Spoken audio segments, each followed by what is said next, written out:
चीन को अंतरिक्ष में बड़ा झटका लगा है। चीन को करोड़ों का नुकसान हुआ है। उसका एक रॉकेट 1 मिनट की उड़ान के बाद फेल हो गया। इससे उसके 2 सैटेलाइट नष्ट हो गए। एक सैटेलाइट वीडियो शेयरिंग साइट के लिए था, दूसरा नेविगेशन सिस्टम के लिए बनाया गया था। इस साल चीन के 3 रॉकेट फेल हुए हैं। पहला मार्च में फेल हुआ था और दूसरा अप्रैल में।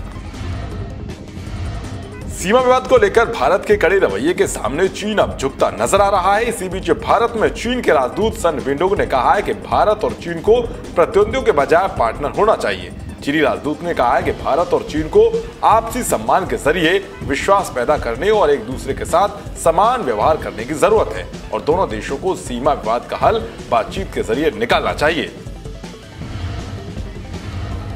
ताइवान को अमेरिका के पैट्रियट एडवांस कैपेबिलिटी 3 मिसाइलों की बिक्री से चीन तिलमिला गया है। $620 मिलियन की अनुमानित लागत वाले इस रक्षा सौदे को अमेरिका की मंजूरी मिलने के बाद चीन की सरकारी मीडिया ग्लोबल टाइम्स ने सीधे तौर पर ताइवान और यूएस को आग से न खेलने की चेतावनी दे डाली।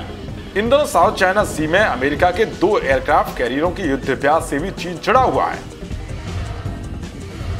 जेएनयू के पूर्व छात्र और राजद्रोह के आरोपी शर्जील इमाम को दिल्ली हाईकोर्ट से बड़ा झटका लगा है। दिल्ली हाईकोर्ट ने शर्जील इमाम को जमानत देने से इनकार कर दिया है। साथ ही दिल्ली की साकेत कोर्ट के फैसले को बरकरार रखा है। साकेत कोर्ट ने दिल्ली पुलिस को शर्जील इमाम के खिलाफ यूएपीए के तहत दर्ज मामले में जांच पूरी करने के लिए 90 दिन का और समय दिया था। 90 दिन पूरे होने से 2 दिन पहले दिल्ली पुलिस ने साकेत कोर्ट में जांच को पूरा करने के लिए 3 महीने का समय और मांगा था, जिसकी कोर्ट ने इजाजत दे दी थी। निचली अदालत के इसी आदेश को शर्जील इमाम ने दिल्ली हाईकोर्ट में चुनौती दी थी और जमानत मांगी थी। मौसम विभाग ने पूर्वी उत्तर प्रदेश के अलग अलग इलाकों में आंधी वज्रपात के साथ भारी बारिश का रेड अलर्ट जारी किया है। तो वही विभाग ने राष्ट्रीय राजधानी दिल्ली में 11 और 12 जुलाई के लिए भारी बारिश का येलो अलर्ट जारी किया है। अगले 24 घंटे के दौरान असम, मेघालय, अरुणाचल प्रदेश, उप हिमालयी पश्चिम बंगाल, सिक्किम और झारखंड में भी तेज मानसूनी बारिश के आसार हैं। मौसम विभाग के मुताबिक राजस्थान और हरियाणा के अलग अलग इलाकों में भी तेज हवा और गरज चमक के साथ बारिश हो सकती है। सभी प्रमुख कमांडरों के मारे जाने से हताश आतंकी संगठन कश्मीर घाटी में पुलवामा जैसे बड़े हमले को अंजाम देने की साजिश रच रहे हैं। हमले की जिम्मेदारी अल बदर से जुड़े 2 पाकिस्तानी आतंकियों रहमान और उस्मान भाई को सौंपी गई है। इस बीच उत्तर कश्मीर के बारामूला में सफेद रंग की अल्टो कार चोरी होने से सुरक्षा बल सतर्क हो गए हैं। आशंका जताई जा रही है कि आतंकी इसका इस्तेमाल हमले में कर सकते हैं, जिसे देखते हुए सभी नाका पार्टियों को विशेष सतर्कता बरतने का निर्देश दिया गया है।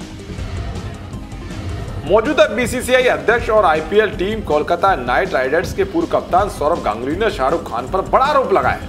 उन्होंने अपने हालिया साक्षात्कार में शाहरुख खान पर आरोप लगाते हुए कहा है कि उनके कार्यकाल में शुरुआत में उन्हें निर्णय लेने के लिए फ्री हैंड नहीं मिला था। सौरभ गांगुली ने साल 2008 और 2010 में शाहरुख खान की IPL team Kolkata night Riders के कप्तान के रूप में काम किया था। जबकि वो अपनी कप्तानी में टीम को जीत नहीं दिला सके, उन्होंने टीम के लिए एक अच्छी स्थिति में लाने के लिए महत्वपूर्ण भूमिका निभाई। भारत के सबसे अमीर शख्स और रिलायंस इंडस्ट्रीज के chairman Mukesh Ambani, Berkshire Hathaway के वॉरेन बफे, गूगल के लैरी पेज और सर्जी ब्रिन को पीछे छोड़ अब दुनिया के 7वें सबसे अमीर शख्स बन गए हैं। दुनिया के टॉप 10 अमीरों की सूची में पूरे एशिया से मुकेश अंबानी का नाम है। फोर्ब्स के मुताबिक उनकी कुल संपत्ति $70 अरब पर पहुंच गई है। अरुणाचल प्रदेश में पिछले 5 दिनों से जारी बारिश के बीच भूस्खलन की घटनाओं में 7 लोगों की मौत हो गई है और एक व्यक्ति लापता है। इस दुखद हादसे पर प्रधानमंत्री नरेंद्र मोदी ने शोक प्रकट किया है। पीएम ने ट्वीट करते हुए कहा कि भारी बारिश के चलते अरुणाचल प्रदेश में भूस्खलन के कारण लोगों की जान चली गई। मेरे विचार शोक संतप्त परिवारों के साथ हैं। घायल जल्दी ठीक हो, इसकी कामना है। प्रभावित लोगों को हर संभव सहायता प्रदान की जा रही है। कश्मीर घाटी में 2 हत्याओं ने राजनीतिक दलों से जुड़े नेताओं और कार्यकर्ताओं में दहशत फैला दी है। कार्यकर्ताओं का हौसला बढ़ाने के लिए बीजेपी अध्यक्ष जेपी नड्डा और पार्टी महासचिव राम माधव कश्मीर जाएंगे। सूत्रों के मुताबिक राम माधव रविवार 12 जुलाई को कश्मीर घाटी पहुंचेंगे। राम माधव के बाद बीजेपी के राष्ट्रीय अध्यक्ष जेपी नड्डा भी अगले हफ्ते घाटी पहुंचकर पार्टी कार्यकर्ताओं का हौसला बढ़ाएंगे।